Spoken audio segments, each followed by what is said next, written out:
There's a mutuality and there's a recognition of our interdependence that requires of this moment that we direct a statewide order for people to stay at home. That directive goes into force and effect this evening, and we are confident that the people of the state of California will abide by it. They'll do the right thing.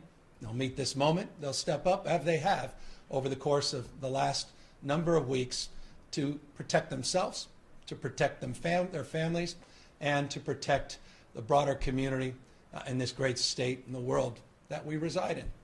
I have confidence in that. I have confidence because I've seen it every single day. We've seen it in cities large and small. People still doing essential work. People still providing essential services. People still going out to the grocery store to get food, walking their dogs, practicing social distancing, nonetheless, when they're out in the streets. People still getting their medicine. People still going about doing the kind of essential work that is required to meet this moment. The order provides for all of that, just as these other orders that have been put into place in cities large and small across the state have afforded. People will ask, well, how will you enforce? As I say, there's a social contract here. People, I think, recognize the need to do more and to meet this moment. People will self-regulate their behavior. They'll begin to adjust and adapt as they have been quite significantly. We will have social pressure that will encourage people to do the right thing, just a nod and look saying, hey, maybe you should reconsider just being out there on the beach, being 22 strong at a park. It's time for all of us to recognize as individuals and as a community, we need to do more to meet this moment. Enforcement comes in many shapes. You have a regulatory framework, you have licensing frameworks. I don't believe that the people of California need to be told through law enforcement that it's appropriate just to home isolate, protect themselves, go about the essential patterns of life, but do so by socially distancing themselves from others and do so using their common sense. Now, why is it important that I advance this new order? It's for the following reasons. We've been doing pandemic planning in the state of California for now over a decade. Now we're moving into application, implementation, and that includes the latest technology and data collection, the ability to work with artificial intelligence to mash that data up, to really look at trend lines before they become headlines. And what we're seeing, not only on the ground, but we're seeing through the data, is this spread continues at a pace that we had anticipated in a number of our models. Let me be precise. It's a number that we have been using for the purposes of guiding our resource delivery and guiding our decision making.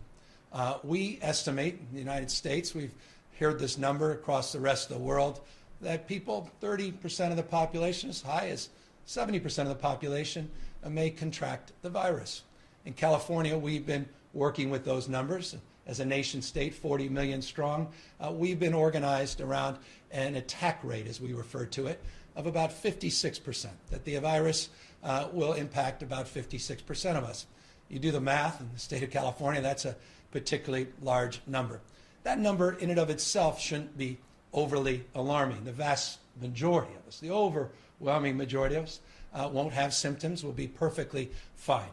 But there is a subset that we're concerned about that will impact, not be impacted by the virus, but also potentially can impact others, including impacting our capacity to deliver the high quality services, not only to meet the moment as it relates to COVID-19, but to provide for all the acute care that millions and millions of Californians depend on every single day.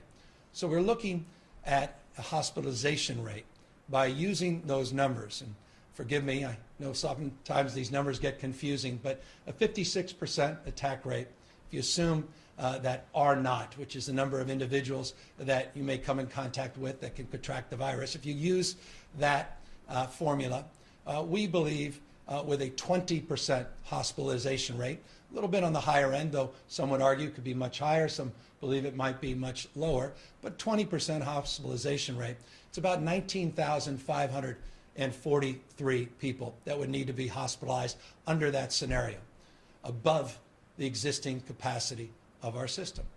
So that's the planning methodology we've been using. I'm being very straight with you. And these are numbers I can assure you governors, mayors, administration across the country are working with. But I think it's time to tell you what I tell my family, what I tell my wife, just as I did 2 nights ago when I told my daughter that I don't believe that this school year she'll get back into that classroom.